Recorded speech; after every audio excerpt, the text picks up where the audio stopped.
It is one of those god-awful July afternoons. But there is no stopping Greg King and his wife Latrell. You see, there's a dog in trouble. I was actually on another rescue, and they told me there was a dog running around with a bucket on his head. The dog has been seen several times over several weeks. He should have already been dead.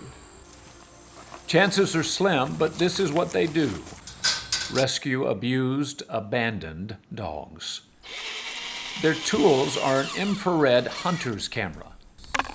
Greg baits the cage with bacon, then leaves a trail of napkins covered in bacon grease. A dog cannot refuse fresh fried bacon. He has spent 2 days and 3 nights I was in the woods. waiting and I was in a tree. watching. Just me out there with all the critters. This is not the first time. I tried to track the buzzards to take me where he possibly was weak. The other night, Greg rescued this dog trapped in a crawl space and starving. Oh, that baby's hungry. This dog was wrapped around a telephone pole. That's what I found, wrapped around a telephone pole.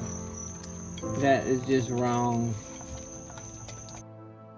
A few weeks ago, they rescued this pitiful little girl abandoned in a hayfield. She looked so much like a puppy mill dump. Latrell's already noticed her. Her little nails were just drawn out into question marks. They see this a lot. Didn't know I was gonna get you so soon, but Victims of puppy mills. she may have lived in a cage all her life. They have lived their entire lives in tiny cages and filthy conditions. And it's a mama's nature to keep their cage clean, and so they eat all the feces, and it rots out their jaws and their teeth. And Just to keep her cage clean. yes, It gets worse. This dog was shot through the jaw and left for dead. There were 9 dogs that had been shot. Cope was the only one that survived of that. Skipper was discovered limping alongside the road. She is missing part of her hind legs, they believe. She was a bait dog. Is they will either throw them in a pen with fighting pit bulls to rile them up, or they let the pit bull tear them up. I think she was used to just dangle over the side and get them kind of blood frenzied so they'll fight each other, and I think they grabbed her legs and literally tore them off. Skipper gets along pretty good now. She and the rest of these rescues have an amazing, if temporary, home at the Texarkana Animal League, where Brenda Williamson is a volunteer. I do this to save lives. But these are just dogs. Yeah, dog spelled backwards is God.